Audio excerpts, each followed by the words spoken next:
Now, those most interested in further regulating and grabbing your guns are constantly revealing how little they actually know about firearms. Now, take Rhode Island Rep. David Cicilline. What this stabilizing brace, which is depicted here, when attached here, it turns this weapon into an automatic weapon. It becomes a bump stock. He just described the arm brace, which is used by people who have a handicap to help fire a pistol. He just described it as a bump stock. They have no idea what they're trying to ban.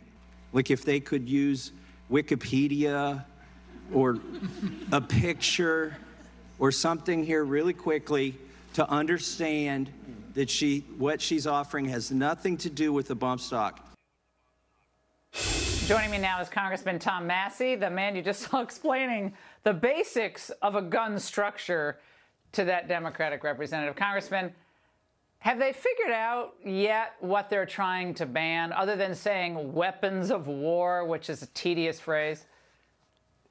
They have such zeal to ban everything that they don't even know what their bill bans. And my colleague, Rep.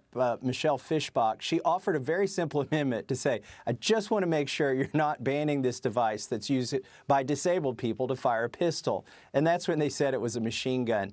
Look, this is a trend. We could laugh more at their ignorance, but here's the problem, Laura.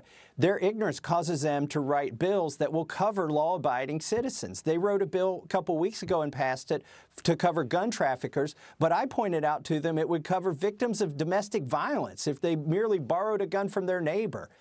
In this same bill that they passed last week that Cicilline was talking about, they're trying to ban bump stocks, but they've written it in such a way it'll cover a mechanism that lightens the trigger pull.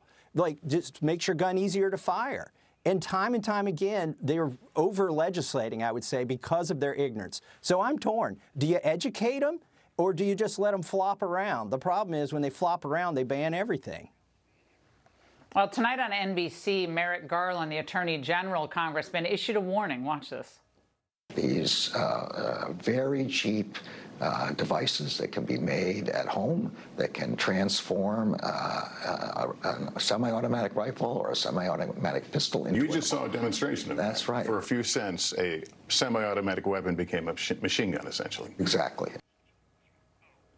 Your response? They're coming for the guns, no doubt about it. Well, you saw there, they're going to make the argument that if a cheap thing can, convert a semi-automatic into a fully automatic, then they got to ban all semi-automatics, and that's what they want to do. They're calling these weapons of war, Laura. So I offered an amendment that said, well, let's make sure we don't give weapons of war to the Department of Education and to the USDA. What possible use could they have for those in their missions? And the Democrats argued that the Department of Education needs what they're calling weapons of war. Of course they're not weapons of war, but that's the way they want to, vilify common gun owners. Well, they think if they own the language, they'll own the argument, right? And so a 9mm, you're saying basically a 9mm, a Glock 43 or 19 or 17, that ultimately is what they want to ban, right? That's ultimately where this is going. Well, Biden called it the lung blower. The 223 round is the one that they're really vilifying now in the House of Representatives, but I pointed out they're not banning a 30-06, which is more than twice as powerful as a 223. It's not about the actual ballistics. It's not about the lethality of the gun. It's just about how it looks. They want to ban a Mini 14 in one form, but not ban it in another form. I had to show them in a picture. They were banning and unbanning the same gun. The problem is you can't trust them. You can't trust their motives. They hate the Constitution. Congressman, thank you for pointing this out. You schooled Buttigieg last week on the grid and Cicilline this week. Now,